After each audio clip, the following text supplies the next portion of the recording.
Voter अधिकार यात्रा दिया। यहां पे शिवसेना के नेता बैठे हैं। महाराष्ट्र में एनसीपी, कांग्रेस पार्टी और शिवसेना से चुनाव चोरी किया गया था। ये 100% सच है। तकरीबन 1 करोड़ नए वोटर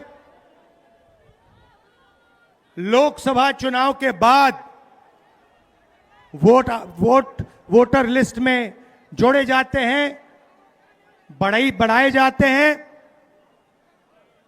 नए वोटर आके वोट करते हैं। हमारे गठबंधन का जो वोट था, जितना हमें लोकसभा में मिला उतना हमें विधानसभा में मिला। 1 वोट कम नहीं हुआ और सारे के सारे नए वोट बीजेपी के अलायंस के खाते में गए। लोकसभा हम जीते, विधानसभा में हमारी पार्टियां तीनों के तीनों मजबूत पार्टियां साफ हो गई। क्यों? क्योंकि इलेक्शन कमीशन ने और बीजेपी ने मिलकर वोट चोरी की।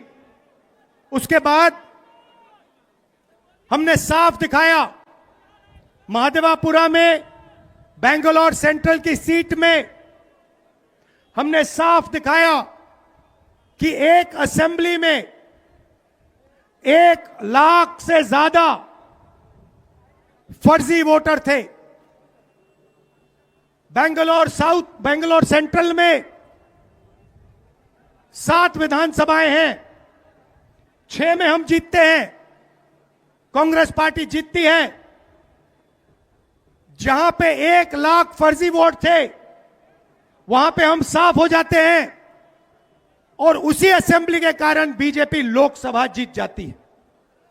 हमने ये प्रेस कॉन्फ्रेंस में दिखाया, डेटा के साथ दिखाया। इलेक्शन कमीशन हमें वोटर लिस्ट नहीं देती, वीडियोग्राफी नहीं देती। हमारे लोगों ने कागज की वोटर लिस्ट से फोटो मिलाकर, नाम मिलाकर, एड्रेस मिलाकर यह काम किया। 4 महीने लगे, 16-17 घंटे काम किया और हमने देश के सामने सबूत रखा। ब्लैक एंड व्हाइट में हमने सबूत रखा। बिहार के युवाओं को मैं कहना चाहता हूं, यह बिल्कुल सही बात है। देखिए, वोट चोरी का मतलब अधिकार की चोरी, वोट चोरी का मतलब आरक्षण की चोरी, वोट चोरी का मतलब रोजगार की चोरी, वोट चोरी का मतलब शिक्षा की चोरी, वोट चोरी का मतलब लोकतंत्र की चोरी, वोट चोरी का मतलब युवाओं के भविष्य की चोरी। ये सिर्फ वोट नहीं ले रहे हैं, ये आपकी जमीन, आपका राशन कार्ड, सब कुछ उठा ले जाएंगे, अदानी अंबानी को दे देंगे। भाइयों और बहनों, जिन शक्तियों ने महात्मा गांधी की हत्या की, वही शक्ति इस संविधान की, अंबेडकर जी की संविधान की, गांधी जी की संविधान की हत्या करने की कोशिश कर रहे हैं। हम इनको संविधान की हत्या नहीं करने देंगे, कुछ भी हो जाए नहीं करने देंगे। इसलिए हमने बिहार में यात्रा की और आपका क्या जबरदस्त रिस्पांस आया।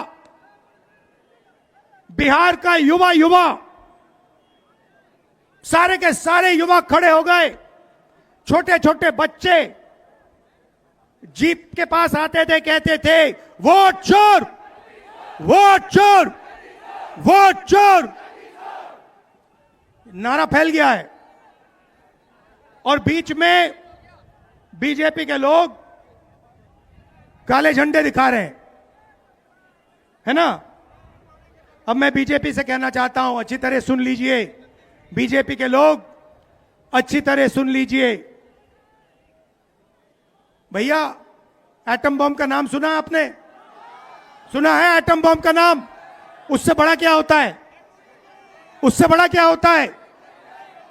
एटम बम से बड़ा हाइड्रोजन बम होता है नहीं होता है? माधवपुरा में हमने एटम बम दिखाया था। बीजेपी के लोगों तैयार हो जाओ, हाइड्रोजन बम आ रहा है, हाइड्रोजन बम आ रहा है, तैयार हो जाइए। आपकी जो सच्चाई है, वोट चोरी की सच्चाई है, वो पूरे देश को पता लगने जा रही है। राइट? बिहार की जनता, बिहार के युवा, बिहार के महिलाओं से मैं धन्यवाद करना चाहता हूं। यह क्रांतिकारी प्रदेश है। इसने पूरे देश को मैसेज दिया कि वोट चोरी नहीं होने देंगे। और ये जो आपने बिहार में किया है, हमारी जो मदद की, ये पूरे देश में फैल गई है, कोने कोने में फैल गई है। आने वाले समय में मैं आपको गारंटी करके दे रहा हूं, हाइड्रोजन बम के बाद